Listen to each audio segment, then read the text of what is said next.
SBS 뉴스입니다. 국내 코로나19 확진자가 1,512명으로 집계됐습니다. 중앙방역대책본부는 오늘 0시 기준으로 확진자가 32명 증가했다고 밝혔습니다. 신규 확진자 가운데 8명은 수도권에서 나왔고 해외 유입은 24명으로 공항 검역 과정에서 확진된 사람이 18명으로 가장 많았습니다. 사망자는 214명으로 늘었습니다.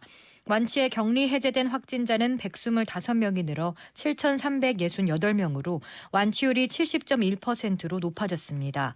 이런 가운데 확진자 중 완치에 격리 해제된 뒤 재양성 판정을 받은 사례는 111명입니다.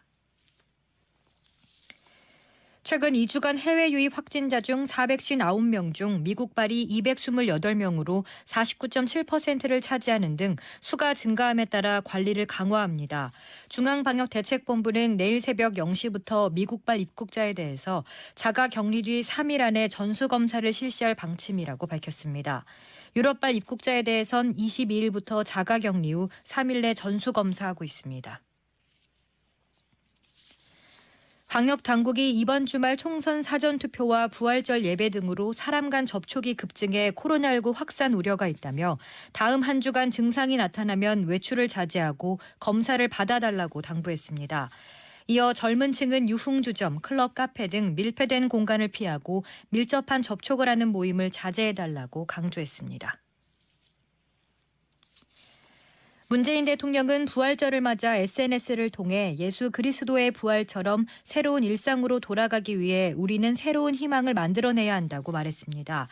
문 대통령은 아직 우리 앞에 남겨진 도전 과제가 많고 마지막 확진자가 완치되는 순간까지 방역의 긴장을 놓을 수 없지만 한마음으로 반드시 극복하고 다시 일어설 것이라며 이같이 덧붙였습니다. 4.15 총선을 사흘 앞둔 마지막 휴일인 오늘 여야는 수도권 유세에 집중했습니다. 민주당 이낙연 선대위원장은 서울 종로 유세에 이어 서울, 경기, 인천 등을 돌며 지원 유세에 나섰습니다. 민주당 중진 의원들도 서울과 경기 지역 유세에 집중했습니다. 통합당은 황교안 대표를 비롯한 서울 지역 후보자들이 청계광장에 모여 대국민 호소문을 발표했습니다. 김종인 선대위원장은 경기 수원과 서울 등을 돌며 지원 유세를 펼쳤습니다. 민생당은 서울과 경기 지역 지원 유세에 집중하고 정의당은 충청에서 지원 유세에 나선 뒤 경기에서 유세를 이어갑니다. 미성년자 등의 성착취 영상물을 만들어 텔레그램에 유포한 혐의를 받는 박사 조주빈의 기소 시점이 임박하면서 검찰이 공범들에 대한 수사를 빠르게 진행하고 있습니다. 서울중앙지검 특별수사 태스크포스는 내일 조주빈을 재판에 넘길 예정으로 알려졌습니다.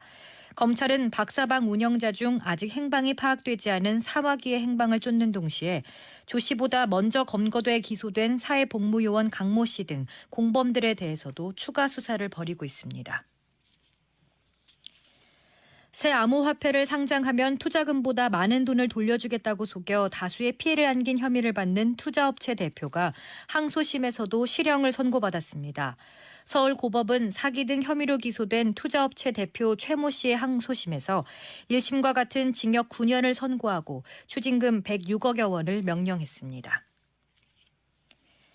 장기간 여러 차례에 걸쳐 근로계약이 갱신됐다면 기간제 노동자의 범주에 들지 않아도 갱신 기대권을 인정해야 한다는 법원 판단이 나왔습니다.